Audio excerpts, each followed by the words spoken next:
Subscribe करंतु education empire channel को bell icon को प्रेस करी ऑल को प्रेस करनियंतु लेटेस्ट वीडियो सर्वप्रथम देखिबा पई।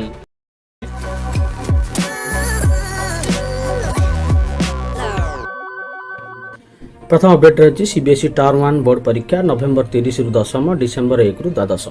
केंद्रीय माध्यमिक शिक्षा परिषद सोमवार दशम और द्वादश श्रेणी टर्म 1 बोर्ड परीक्षा पर समय सारणी प्रकाश करिछि। बोर्ड दशम और द्वादश पिलांक पई टर्म 1 नमूना प्रश्नपत्र और मार्किंग स्कीम प्रकाश करिछि। सीबीएसई एकेडमिक वेबसाइट रु यहाको डाउनलोड करिहबो। दशम परीक्षा नवेम्बर 30 रु और द्वादश परीक्षा डिसेम्बर 1 रु आरंभ हेबो। तेबे माइनर सब्जेक्ट गुड़िक पई सीबीएसई द्वादश श्रेणी परीक्षा नवेम्बर 17 और दशम श्रेणी परीक्षा नवेम्बर 16 रु आरंभ हेबो। तार समय सारणी स्कूल गुड़िक पठाई दिया जिवो और स्कूल गुड़िक सही विषय गुड़िकर परीक्षा परिचालना करिवे। परीक्षार्थी माने सीबीएसई वेबसाइट रे परीक्षार तारीख और समय सूची देखि पारिबे। चलित वर्ष ठारू सीबीएसई गत वर्ष जाय चली आस्थिबा गोटे वार्षिक परीक्षा न करी दुईटी बोर्ड परीक्षा करिवो। एही दुई श्रेणीर प्रथम टर्म बोर्ड परीक्षा नवेम्बर रु डिसेम्बर मासरे और द्वितीय टर्म परीक्षा फेब्रुआरी मार्च मासरे ऑफलाइन अनुष्ठित हेबो। टर्म 1 परीक्षा रे वस्तुनिष्ठ बा ऑब्जेक्टिव टाइप प्रश्न पड़िबो और पिला 90 मिनिट भितर सब प्रश्नर उत्तर देबे। शीत ऋतु हेतु परीक्षा दिन 11:30 रु आरंभ होई दिन 1 रे सरिबो। प्रथम टर्म परीक्षा परे फल प्रकाश पाइबो। मात्र काहाकू पास कंपार्टमेंट बा एसेंशियल रिपीट्स तालिका रखा जिवो नाही। द्वितीय टर्म परीक्षा परे अंतिम फल प्रकाश पाइबो। तो बड़ अपडेट देखिबा परवर्ती अपडेट। एआईसीटीई आईओएसआर एमओयू ओडिया रे इंजीनियरिंग शिक्षा मातृभाषा को व्यावहारिक रूप देव धर्मेंद्र प्रधान। ओडिया भाषा रे पढ़ा जिवो इंजीनियरिंग पाठ। एथिपई इंजीनियरिंग पाठ्यपुस्तक ओडिया भाषा रे करा जिवो। एने सोमवार अखिल भारतीय वैषयिक शिक्षा परिषद और ओडिया अध्ययन और गवेषणा संस्था मध्य एमओयू स्वाक्षर होईछि। आईआईटी खड़गपुर वर्धित कैंपस रे आयोजित कार्यक्रम रे केंद्र शिक्षा और दक्षता विकास मंत्री धर्मेंद्र प्रधान जोगदे ओडिया भाषा रे इंजीनियरिंग शिक्षा मातृभाषा को व्यावहारिक रूप देव बोली कहछन। तो बड़ अपडेट देखा परवर्ती अपडेट। विद्यालय खोलिबा पई मार्गदर्शिका प्रथम 2 दिन पाठपढ़ा हेबनी। मध्याह्न भोजन बदल रे सुखिला खाद्य प्रधान शिक्षक क्लास नेबा बाध्यतामूलक। खुशी खबरटे रही गोष्ठी बीमा राशि वृद्धि कले राज्य सरकार उपकृत हेबे। शिक्षानुष्ठान 2.40 लाख कर्मचारी कल्याण को दृष्टि रखी मुख्यमंत्री निर्देश क्रमे राज्य सरकार गोष्ठी बीमा राशि वृद्धि करछंती। सरकारी और अनुदान प्राप्त बेसरकारी शिक्षानुष्ठान गुड़िकर कर्मचारी को गोष्ठी बीमा योजना अंतर्भुक्त कराई। विद्यालय गणशिक्षा विभाग प्रमुख शासन सचिव सत्यव्रत साहू अध्यक्षतार विभाग वरिष्ठ अधिकारी को नहीं अनुष्ठित बैठक में कर्मचारी गोष्ठी बीमा देय संबंध में आलोचना होता। अर्थ विभाग विज्ञप्ति संबंध में आलोचना कराइला। यहाकू तृणमूल स्तर में पहुंचाइबा समस्त जिला शिक्षाधिकारी को विभाग पक्षर निर्देश दि जाइछि। राज्यर सरकारी और अनुदान प्राप्त बेसरकारी शिक्षानुष्ठान प्राय 2,40,000 कर्मचारी उपकृत हेबे बोली विभाग पक्षर कहुଯାଇଛି। चलित मास 8 तारिख दिन प्रकाशित अर्थ विभाग विज्ञप्ति कार्यकारी करा कर्मचारी 2टी स्तर कराଯାଇଛି। आसंता मासरे विद्यालय गणशिक्षा विभाग अधीनस्थ समस्त वेतन प्रदानकारी अधिकारी डीडीओ निज उत्सर कर्मचारी वर्धित गोष्ठी बीमा अग्रिम देय अनुमोदन करेंगे। परवर्ती समय सेमानक मासिक वेतन 10टी समान किस्ती रे एही अर्थ भरणा करेंगे बोली निर्देश दिया जायछि। पेंशन नियम को संशोधन करी कर्मचारी देउथिबा 10% राशि पई सरकार पक्षर 14% समभाग अंश एप्रिल 1 रु पिछला भाव प्रदान करा जिवो। तो निश्चित भाव में बड़ अपडेट और शिक्षानुष्ठान में कार्यरत समस्त कर्मचारी मानक पई गोटे खुशी खबर देखिबा परवर्ती अपडेट। बड़ खबरटे रही स्कूल खोलिबा प्रसंग। डीएमईटी कहिले पिलांक भविष्य को नहीं खेली हेबनी। राज्य में स्कूल खोलिबा प्रसंग में प्रतिक्रिया रखिछंती डीएमईटी सीबीके महांती। से कहते 1.5 वर्ष ऊर्ध्व समय हेब शिक्षा क्षेत्र प्रभावित पिलामानंक भविष्य को नहीं खेली हेबनी। वर्तमान विश्वर केतेक देश और राज्य में स्कूल खोलीगलानी तेणु ओडिशा रे पर्यायक्रमे खोलुची। आगक जदि नियम पालन ठीक रे न हुए किंबा किछि सेपरि परिस्थिति आसे तेबे पुणी स्कूल बंद करा जिवो बोली डीएमईटी कहछंती। स्कूल खोलिबा परे गणशिक्षा विभाग और स्वास्थ्य विभाग मॉनिटरिंग करिवे। स्कूल पिलांकर कौन सब लक्षण अच्छी कि नहीं, शिक्षक माने टीका नैछंती कि नहीं ताकू अनुध्यान करा जिवो। अभिभावक माने मध्य तीक्ष्ण नजर रखिबे। स्कूल पिलांकू टीका दिया जाई नाही आउ एबे स्कूल खोलुची तेणु बड़ लोकंक ठारू छुआंकू कोरोना व्यापिबार संभावना थाए। तेणु समस्तंकू सचेतन हेबा जरूरी। स्कूल रे शिक्षक अभिभावक समस्त टीका नै जिबा जरूरी।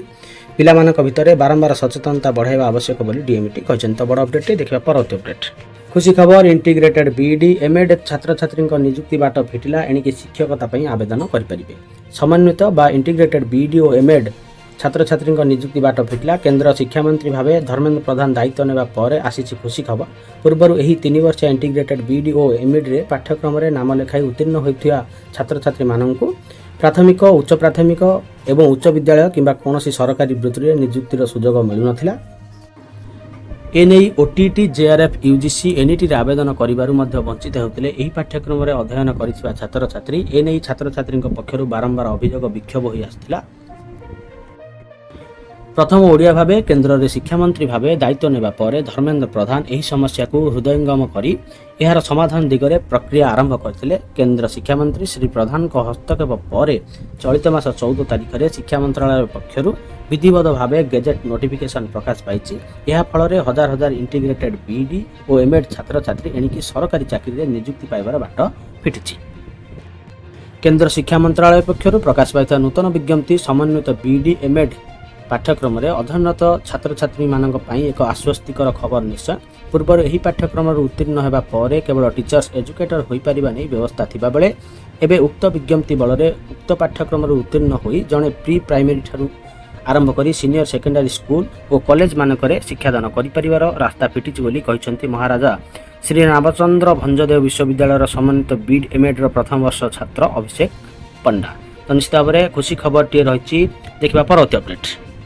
डीओ ब्रह्मपुर लेटर नंबर अच्छी 15,892 डेटेड रही 16/10/2021। लेटर टी कराई गंजाम जिलार समस्त बीओ को। सब्जेक्ट रही issue of promotion order of elementary teachers from level 4 headmaster to level 3 senior headmaster of primary school and headmaster of upper primary schools and level 5B to level 4 HM PS और graduate teacher arts science on the basis of counselling. तो counselling माध्यम level 4 headmaster मानू level 3 senior headmaster primary school रो एवं upper primary school रो headmaster ता सहित level 5B senior teacher मानू लेवल 4 को प्रमोशन देवा पई लेटर जारी कराई। ता सहित से नियुक्ति पत्र मध्य प्रदान करा जिवो। You are requested to examine the select list. In case of any discrepancies, it should be brought to the notice of the undersigned before issuance of the promotion order. तो बीओ मान को कह टीचर मान को promotion order issue करने पूर्वर बा देवा पूर्वर सर्वप्रथम सिलेक्शन लिस्ट को एग्जामिन करेंगे। जदि किसी अमेल रोचे से प्रति ध्यान देवे।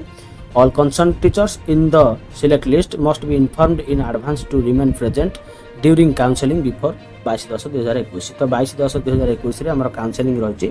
तो ता पूर्वर सिलेक्शन होता टीचर मान को जणिया पई मध्य बीओ को कह जायछि। टीचर मानकर प्रमोशन निमित्त काउंसलिंग बीओ ऑफिस रे करा जिवो। For the sake of transparency nodal headmaster of the concern block shall remain present during counselling as a representative of DO.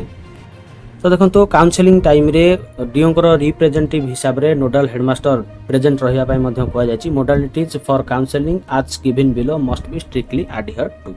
तो मोडालिटीज किछि रहिछि तो से विषय आलोचना करिबा।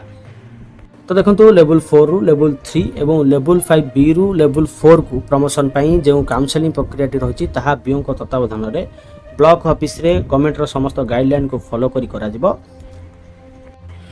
तो देखो पदोन्नति पाई जो शिक्षक माने मनोनीत होइचंती से माने स्कूल सिलेक्शन करया समय रोल स्ट्रेंथ अनुसार स्कूल शो करया पाई बीओ को कह जायछि। जो स्कूल रे अधिक पिला रहिचंती सेही ऊर्ध्वरु अधक्रम रे शो करिया पई कह जायछि। The vacancy list will be selected as per number of selected candidates. No extra vacancies will be displayed during counselling. अधिक वैकेंसी शो करा जिवो नाही। जेतिकी टीचर सिलेक्शन होइछंती सेही अनुसार वैकेंसी पोजीशन देखा जिवो। At present, in most of the UG high schools, senior ACS HM post has been sanctioned and filled off. So, level 3 HM and level 4 HM will not be posted in UG high schools. तो देखो तो upgraded high school गुड़िक बर्तमान समय senior HM मान को posting दिया सरी। तो से स्कूल रे लेवल 3 HM बा लेवल 4 HM माने पोस्टिंग हो पारे नहीं। But graduate teacher arts and science in level 4 can be posted. किंतु लेवल 4 रो ग्रेजुएट टीचर आर्ट्स एवं साइंस शिक्षक शिक्षयित्री माने यूजी हाई स्कूल गुड़िक पोस्टिंग पाई परिबे। If the selected graduate arts and science teacher is at present working in a primary school, then they shall be posted in upper primary schools as per the PTR norms. तो जदि कौनसी graduate arts कि science teacher वर्तमान समय primary school रे कार्यरत अछंती तो सही टीचर को सर्वप्रथम पीटीआर नॉर्म अनुजाई अपर प्राइमरी स्कूल रे पोस्टिंग दिया जिवो। Availability of one science graduate and arts graduate teacher in every UPS must be ensured during the process. तो काउंसलिंग प्रोसेस समय रे प्रत्येक यूपी स्कूल रे जड़े साइंस ग्रेजुएट टीचर रहिबे एवं जड़े आर्ट्स ग्रेजुएट टीचर रहिबे। If any selected senior HMPS in level 3 or HMPS in level 4 is at present in UP school, then he or she will be posted in primary school as per the vacancies displayed for counseling। यदि senior HMPS in level 3 किंबा level 4 HM वर्तमान समय UP school रे कार्यरत अछंती तो सही teacher को primary school रे पोस्टिंग देबा पई कहवा जायछि।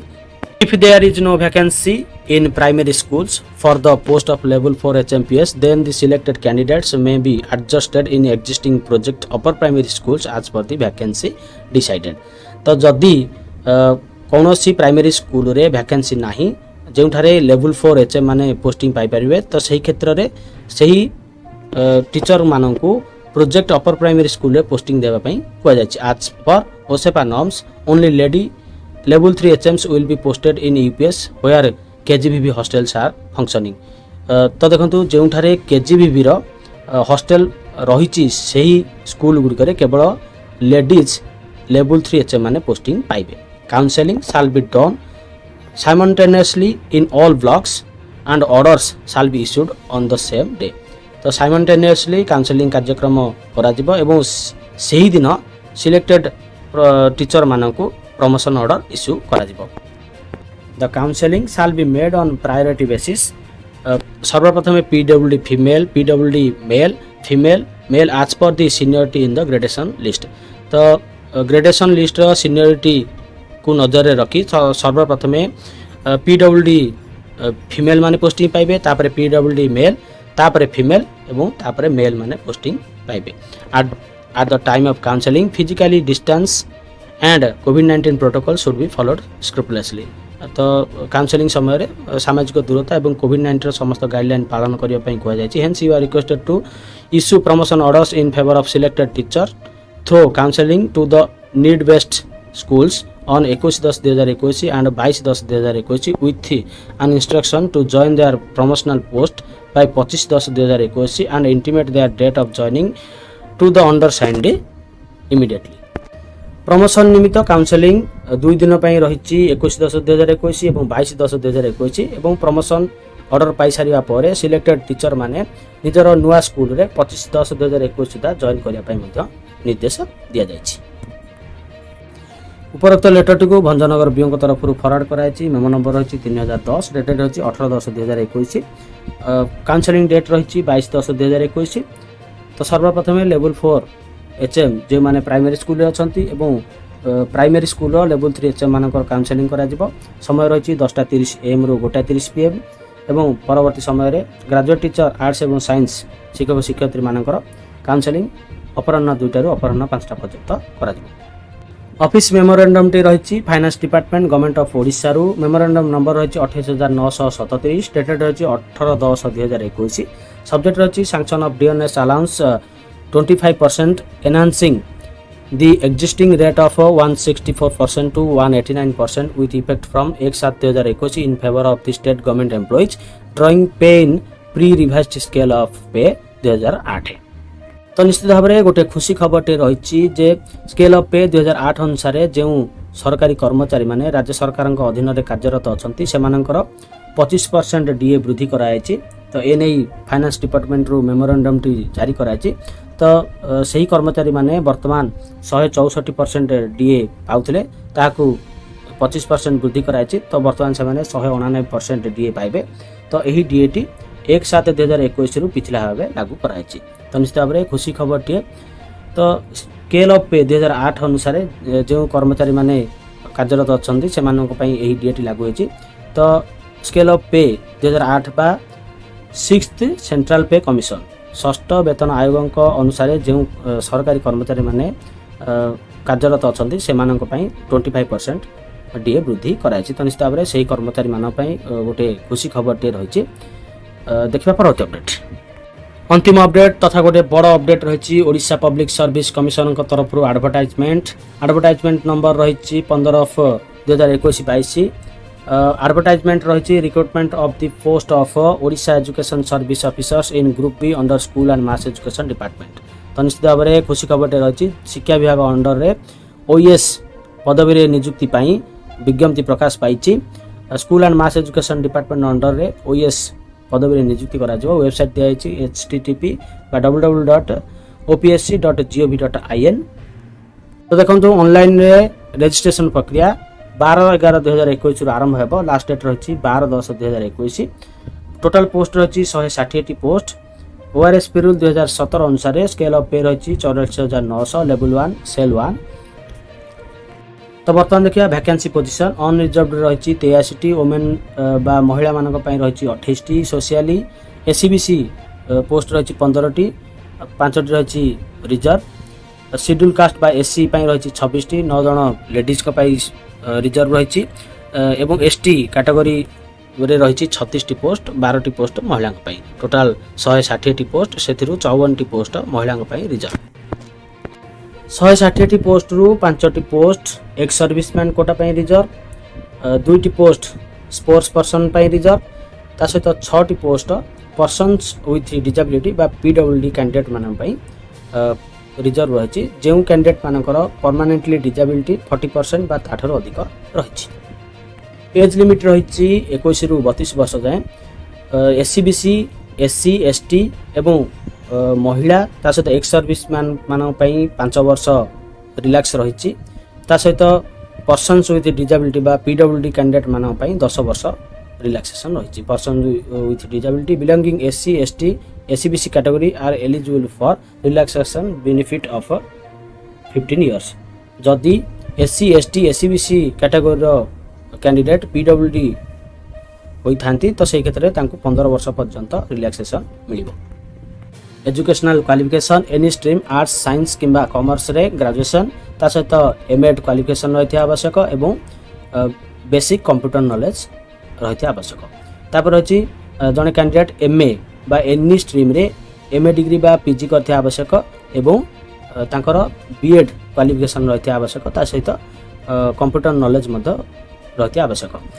3 नंबर रही इंटीग्रेटेड बीए ऑनर्स बीईडी और BSc honours BEd from a regional college of education with master degree in arts और science with basic knowledge in computer application. तो इंटीग्रेटेड बीए बीईडी किंबा BSc BEd qualification रही आवश्यक ता सहित सही candidate arts किंबा साइंस रे मास्टर डिग्री बा पीजी करथिबा आवश्यक। एग्जामिनेशन फी देखिबा एससी एसटी एवं पीडब्ल्यूडी कैंडिडेट को छाड़ी देई अन्य समस्त कैंडिडेट 500 टंका एग्जामिनेशन फी दाखल करेंगे। देखा मेथड ऑफ सिलेक्शन दुईटी मेथड रे सिलेक्शन करा जिवो। तो सर्वप्रथम रिटन एग्जामिनेशन रही एवं परवर्ती समय भाइबा टेस्ट करा जिवो। रिटन एग्जामिनेशन पई 3टी पेपर रही गोटे रही जनरल इंग्लिश जनरल नॉलेज एवं एजुकेशन। प्रति पेपर ड्यूरेशन रही 2 घंटा। तो 6 घंटा धरी परीक्षा हेबो एवं सिलेक्टेड कैंडिडेट मानक परवर्ती समय भाइबा टेस्ट पई डका जिवो।